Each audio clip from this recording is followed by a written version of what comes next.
Hey, it's Tom from Texas, and it's time for another floppy deep dive. And today we're going to be doing something new. We're going to be doing a comparison video of the Commodore 64 versus the Apple IIe. Yep, we're going to be looking at 5 different games today. So go ahead, pull up a chair, grab a joystick, and let's get started. Oh, and don't let me forget to tell you about the Vintage Computer Festival that's coming. I'll tell you at the end.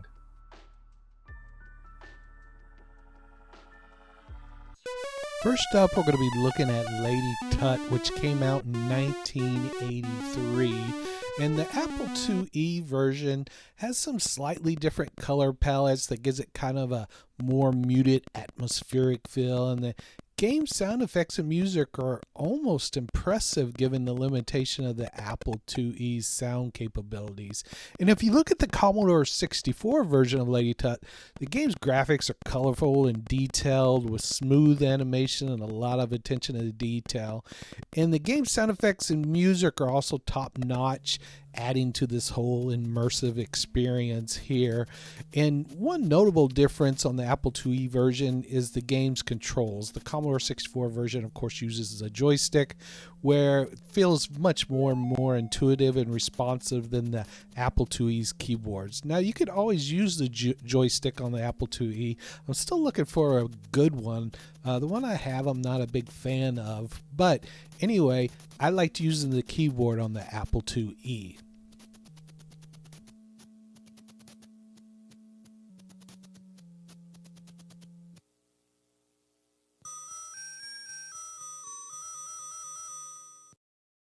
Next, we're looking at The Last Ninja, and let's start with the Apple IIe version of Last Ninja. Well, the game looks similar to its Commodore counterpart. The graphics on the Apple IIe are slightly less detailed due to the computer's hardware limitations, and the colors are a bit more muted on the Apple IIe, but it still manages to capture the essence of the game.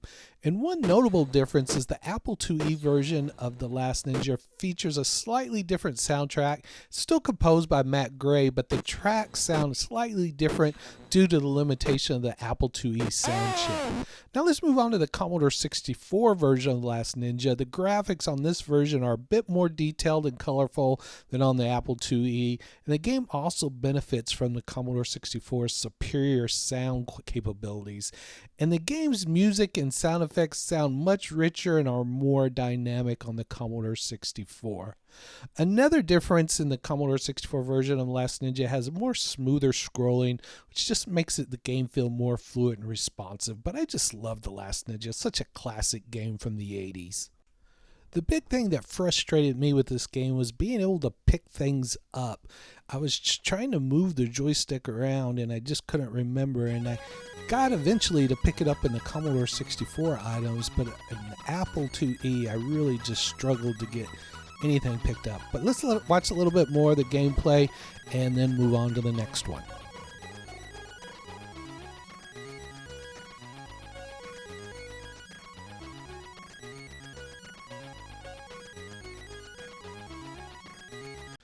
Next, we're going to be checking out Little Computer People, and this is one of my favorites. I loved playing this as a kid, having the little man live inside your computer, and this game came out in 1985 by Activision. And basically in both these versions, the gameplay is similar. The player interacts with the little computer person through like text-based interface, and you can observe the character's daily routine, which includes stuff like eating and sleeping and playing and making music. And the game's real clock really makes it feel like a living world. And the little computer person has its own little unique personality and behavior. Little Computer People was ahead of its time and influenced many subsequent life simulation games such as The Sims and Animal Crossing. And its unique gameplay mechanics and the concept of virtual life simulation remain popular to this day. So now let's just sit back and observe these two little computer people live inside our computers.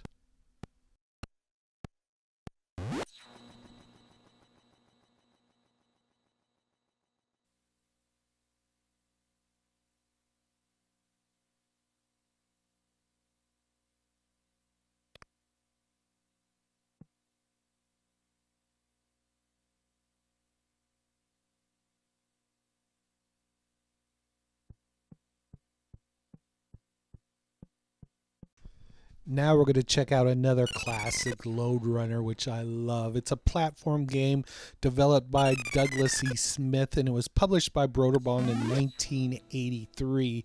And the objective of this game is to collect all the gold at the level while avoiding the enemies and obstacles. And the Commodore 64 version of the Lode Runner was released in 1984, a year after the original one was released on the Apple II. It had graphics and sound that were similar to the Apple IIe version. And despite these differences, both versions of Lode Runner were critically acclaimed and enjoyed by players. The game's addictive gameplay and challenging levels made it a classic that still holds up today. In conclusion, both the Commodore 64 and the Apple IIe version of Lode Runners are great, offers hours of fun for everybody. I just love that the guys are just basic stick figures, but you can get into it and it's so much fun. Plus, I had no idea this was gold that I was collecting. I thought I was just picking up these, looks like a TV set to me. But if it's gold, it's gold. But whatever it is, it's a classic and it's such a fun game. Let's watch a little bit more of the gameplay and then move on to the next one.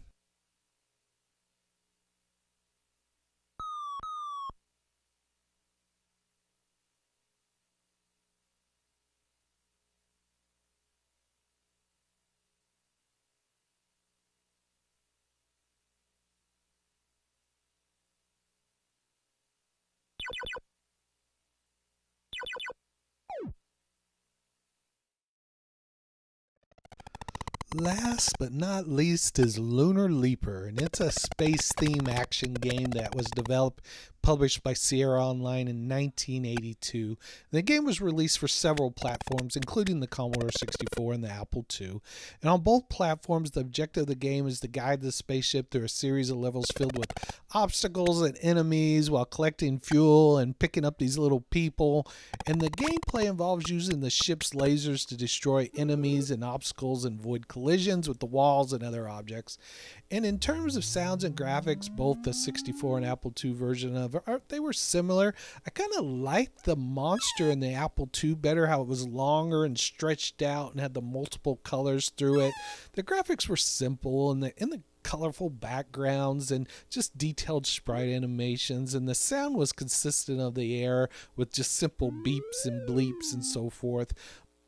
So that's it, guys. That's everything with this new Apple IIe versus the Commodore 64 comparison. What did you think? Did you like it? Did you like them side by side like we had them? Love going in there and playing these old games. Lode Runner was awesome. It's the reason that I wanted to make this video, is because I loaded it up on the Apple IIe and then I just wanted to play it again and on the Commodore 64. And I thought while I was at it, I might as well play 4 more games and just do a comparison. So I hope you liked it. Please put your comments down below. If you liked the video, please subscribe, give me a thumbs up. And until next time, thank you for joining me on another Floppy Deep Dive. Oh, I forgot all about it. The Vintage Computer Fair. So the Vintage Computer Fair is coming to Dallas, Texas. Yep, in June. So go out there. I'm going to put the link out in the comments so you can see exactly where to go. But I hope you guys come on down to Texas and check out the Vintage Computer Fair. I'm definitely going to be there and I hope to see you there too. So check out my other videos too while you're at it, and I'll see you next week.